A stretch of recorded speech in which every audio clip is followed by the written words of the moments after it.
สิ้นเอาแผ่นฟ้าเอาแผ่นดินมารวมเขากับบ่ทอ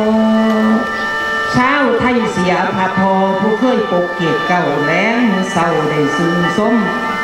คิดไปใส่กับบ่มุงความเศร้าโศกโศกาเขาสุเมนเอกมาทับกับบ่ปุนปานนี้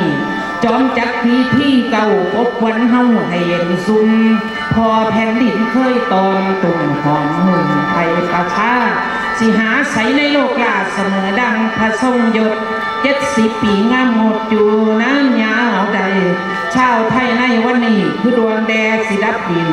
มาสูญเสียพระภูมินใจไฟฝ่าสลายลงที่13 ตุลาคม2559หัวใจเศร้าบ่ชวนเศร้าอะไรเดแสนอะไรพระบาทเจ้าพ่อผู้ข้าวสวรรคตน้ำตาหยุดดีลงบ่ขาดสายห้ำนาประชาชนเคยแช่ส่องถวายพระพรในวันพอได้แต่นางคอยรอแงนหน้าขึ้นโพงป่าพากันหันใส่กันสิ้นพระเจ้าอยู่หัวในพระบรมโกศนั้นหัวใจสั่นเหน่งคำย่ามแถลงกันไว้ตาตั้งโน่นามคอยติดตามพระองค์ไทยพระประชวรล้วนเป็นห่วง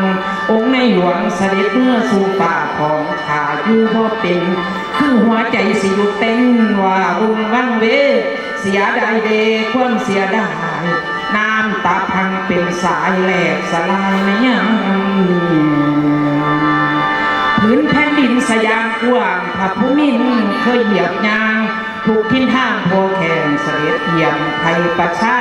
พัดเสด็จเมื่อสู่ฝ่าเหลือแต่ร้อยพระบาทให้เฮาเห็นกับพระราชกรณียกิจเกินที่พันละใดพระราชทำน้ำทางให้ประชาไทยได้สืบต่อนำห้อยองค์พระพอหักแพ่งกันให้มันถวายไผ่ดูมากหักสามเรื่องในบ้านเหนือกว่าชีวิตให้คิดทำแต่ความดีสร้างกุศลให้ใส่แจ้งอุทิศแห่งเป็นสร้างเป็นแนวทางสัมมาชีพคือปฏิโพใดจุดให้ทรงแผ่นดินสาธุเด้อพระรัตนตรัยตลอดสิ้นกับมวลเราเทวดาพระสยามเทวาแห่งนครเมืองแก้วกาปัญหาลงแล้วน้องชีวิตอธิษฐานตาใดจักรวาลโมทันทังสิกาวสัจจาไว้ชาติเท่าใดหรือภายหน้าขอเกิดมาอยู่ใต้ฟ้าขอห้องบาทองค์รักษาไปจนจบทอดสิ้นดินฟ้าสิบอน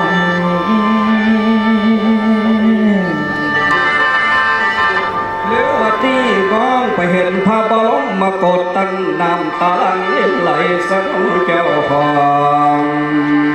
อยู่ในจอที่นี้สิลังน้ำตาลิ้นย้อยพาบิดาสยามห้อยของคนไทยองค์โลกสาสู่สวรรคตแล้วคนไทยให้ก้องน้ำตาพาแผ่นดินของไอ้ฟ้าประดุจดังดอกโพสีคือผู้เดียงใบบังได้โยมาตะบังลำห้องแผ่นดินโดยทำ70 ปีมาแล้วสยามได้สดหงบ่ได้บาดน้อไตลงคือโพแก้วนั้นหุ่นดีการสุดเสียพอแผ่นดินครั้งนี้ครั้งยิ่งใหญ่ในโลกาศาสตราวัดสันสะเทือนหลอดเฟื่อนฟงมัดพื้นใต้ลำตาห่วงวางไหลร้องอ่อนร้อยเป็นยาวยาวโอ้ย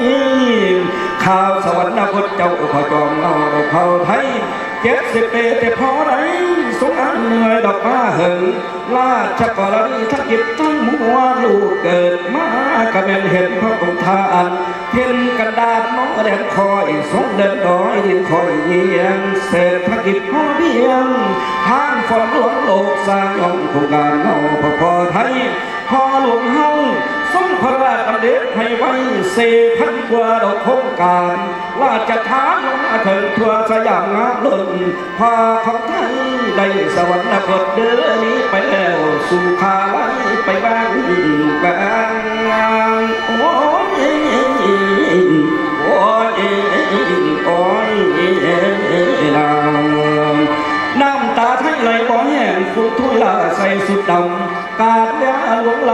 บิดาจากไว้หนีสู่สวรรค์อะไร